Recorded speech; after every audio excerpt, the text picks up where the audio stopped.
30 বছর ধরে চলছে এই ফিল্ম ফেস্টিভ্যাল, কিন্তু একদম শুরু থেকে কিন্তু এই সিনে আড্ডা বলে কোনো বস্তু ছিল না।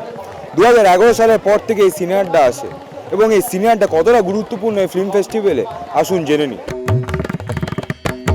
না, সিনেমাটা টালিগঞ্জে সবাই আনন্দ করে একটা আড্ডা করে, গান বাজনা নানান কিছু করে, সেটা একটা আমাদের ফেস্টিভ্যালেরই অংশ।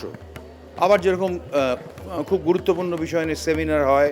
একটা ফিল্ম ফেস্টিভ্যাল মানে শুধু ছবি দেখানো হয়, এর মধ্যে নানান রকমের উপাদান থাকে, ফলে সব মিলিয়ে যদি এক সুরে বাজে সেটা খুব ভালো। যে কোনো ফিল্ম ফেস্টিভ্যালের জন্যই যে কোনো আড্ডা বা কথোপকথন হচ্ছে আদান প্রদানের জায়গা।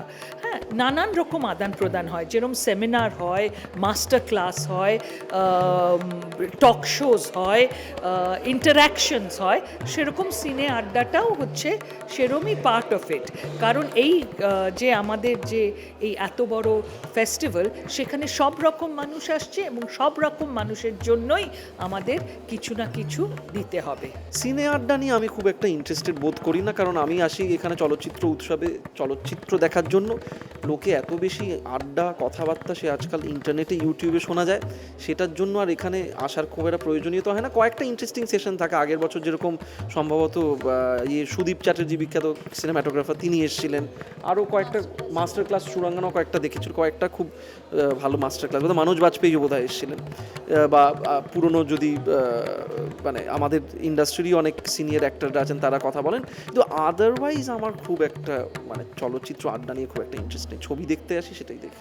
আমাদের গণতান্ত্রিক দেশে সে প্রশ্ন করতে পারে, আমি উত্তর দেব। তর্ক বিতর্ক এগুলো তো হওয়া দরকার। আমার মনে হয় আমি ফিল্ম মেকার হিসেবে আমি চিরকাল আমার পছন্দ হয় একটা ছবির পর তর্কে ডিবেটে অংশগ্রহণ করতে, তাহলে কিন্তু আমি নিজে এনরিচড হই, আমি সমৃদ্ধ হই। এবং আমার মনে হয় যে আমাকে যখন একজন বলে না এই ছবিটাতে এটা আপনার ভালো লাগেনি, আমি কখনো বলি না যে আপনি বুঝলেন না, তা বলিনি।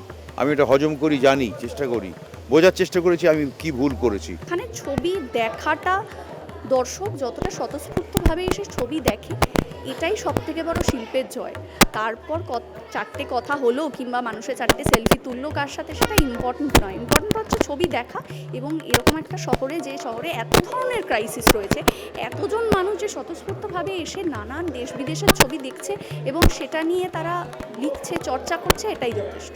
অবশ্যই সিনে আড্ডার সঙ্গে লোকাল সেলিব্রিটিদের নিশ্চয়ই কানেকশন বাড়ছে, এবং এছাড়াও লোকাল সেলিব্রিটিরা যেখানে আসা যাওয়া করছে সেখানেও এইখানে দেখা যাচ্ছে যে লোকাল সেলিব্রিটিরা কিন্তু আমাদের দর্শকদের মতন, সাধারণ দর্শকদের সঙ্গে একসঙ্গে বিদেশি ছবি দেখছেন বা একে অন্যের ছবি দেখছেন।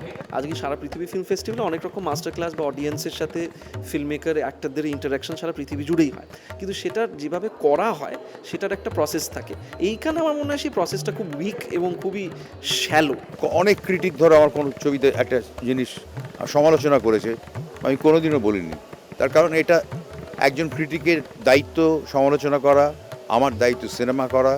ফলে আর প্রত্যেকটা পর্বে মানুষ শেখে। আমার তো মনে হয় প্রতি মুহূর্তে আমরা শিক্ষা গ্রহণ করি।